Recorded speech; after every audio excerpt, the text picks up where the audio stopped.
मैं हूँ सिया और आप मेरे साथ सुन रहे हैं बानी और आहान की कहानी, ये रिश्ते प्यार के। जो इंसान हॉल में इंटर हुई वो माधव की बताई हुई सिख लड़की है जो पार्टी अटेंड नहीं कर सकी। माधव ने क्लियरली देखा कि बानी ने रूम में इंटर किया और आजू बाजू के और हॉल के सभी लोगों ने भी देखा। किसी ने उसे रिमाइंडर करते हुए कहा, मिस्टर शर्मा, अभी आपने नहीं कहा था शायद कि आपकी बेटी घर पर आराम कर रही है। फिर ये कौन है? मैं माधव दंग रह गया। हॉल में प्रेजेंट सभी की नज़रें बानी पर ही थी, जो गंदा सा ड्रेस पहनी हुई थी। उसका चेहरा पीला पड़ चुका था, उसके बाल बिखरे हुए थे और जो शर्मा फैमिली की छोटी बेटी से वो काफ़ी अलग दिख रही थी। यहाँ प्रेजेंट औरतें बानी को देख गुस्से में आ गई। उनके साथ जूली और रिया के उन उसके साथ जूली और रिया के कस्टम मेड ड्रेसेस को देखकर भी जिन्हें माधव ने उनके लिए ख़रीद कर दिए थे। माधव इतना बेशर्म कैसे हो सकता है? उसको अपनी एक्स वाइफ की बेटी पर गंदे आरोप लगाए, पर मिस्ट्रेस और उसकी बेटी पर प्यार बरसा रहा है अब। या बेचारी या बेचारी मिस बानी, उन्होंने कैसे गंदे कपड़े पहने हुए हैं। पक्का उन्हें अब बहुत प्रॉब्लम झेलनी पड़ रही होगी। ऐसे बच उन पर अगर नंदनी को पता चला तो उसे इतना गुस्सा आएगा कि शायद वो अपनी ज़िंदगी में वापस आ जाएगी। ऐसी बदसूरत मिस्ट्रेस तो नंदनी के जूते उठाने के बराबर भी नहीं है। माधव ने उसे कैसे पसंद कर लिया? क्या वो बिस्तर पर इतनी अच्छी है? हाँ शायद।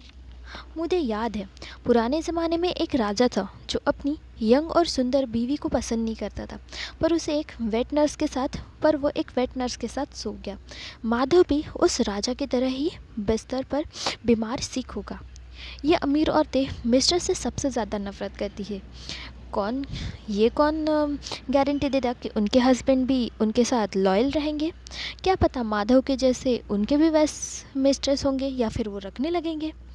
वो सभी मिस्ट्रेस से बहुत नफरत करते थे, तो इसीलिए उन्होंने माधव, रिया और जूली पर ब्लेम किए।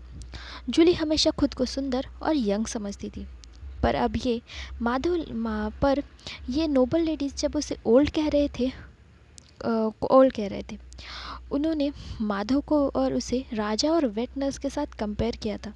वो ऑलमोस्ट मुंह से गुस्से में खून की उल्टी करने वाली थी। उसे इतना ज़्यादा गुस्सा आ रहा था, गुस्से से उसका चेहरा पूरा लाल पीला हो गया। माधव का चेहरा लिवर की तरह भी लाल हो गया था। उसने कभी नहीं सोचा था कि इन औरतों के ऐसी जहरीले बातें करेंगे, यहाँ तक कि उसे परवट भी कहेंगे। और ये सब पानी की वजह से। Damn bastard.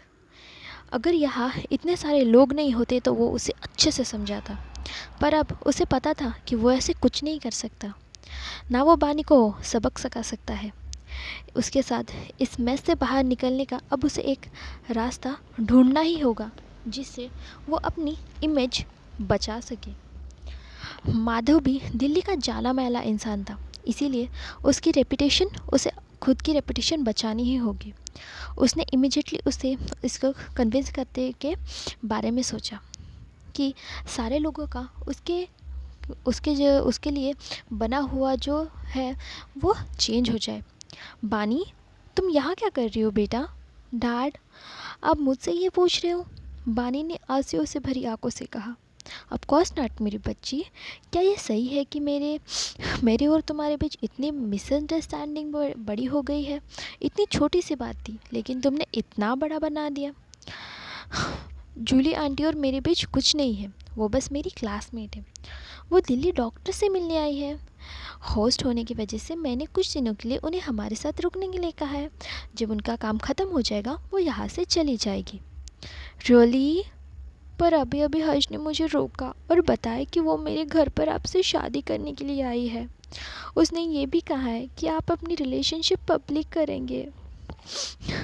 बानी ने बड़े ध्यान से सारा इल्ज़ाम हर्ष पर डाल दिया। हर्ष ने उसे जूली और माधव के बारे में कहा ही था, उसका इससे तो कोई लेना है देना है ही नहीं। हर्ष ज़रूर नशे में होगा बानी, तुम्हें पता है। मुझे पता है तुम मुझसे नाराज़ हो। रिया ने तुम्हारा बेस्ट फ्रेंड हर्ष को छीन लिया। बॉयफ्रेंड हर्ष को छीन लिया, पर ये तुम्हारे रिया और हर्ष के बीच की बात है। इसके लिए तुम जूली आंटी और मुझ पर इल्ज़ाम तो नहीं लगा सकती, है ना मेरी बच्ची? उन पर इल्ज़ाम लगाया? ये आदमी इतना चालाक है कि इसने अपना नाम क्लियर करने के लिए उसके जेलसी का रीज़न बताया। बानी को लगा था कि ये रिया से सच्चा प्यार करता है, पर ऐसा बिल्कुल नहीं है। ये तो बस खुद से प्यार करता है। जब इसकी इसकी इमेज पर, इसकी इज्जत पर बात आई तो वो खुद को बचाने के लिए इसने सारे इल्ज़ाम दूसरों पे डाल दिए। बानी ने जूली और रिया को मजाक के ढंग से देखा। माधव रिया और जूली का रिलेशन अब पब्लिक में अपनी इमेज बचाने की वजह से रिवील नहीं कर सकता था, जो उसके एक्सपेक्टेशन के मुताबिक हुआ। इस वक्त उसे माधव के शब्द भी कंटिन्यू करने होंगे। सो फादर, आपका इनके साथ कोई संबंध नहीं है। मुझे पता था मेरे डैड ऐसी बुरी, बदसूरत और अनकल्चर ओल्ड वुमन के साथ कैसे प्यार कर सकते हैं। पर फादर, अगर उनका आपसे कोई संबंध नहीं है तो आप उन्हें दिल्ली फेस्ट में क्यों लाए हैं?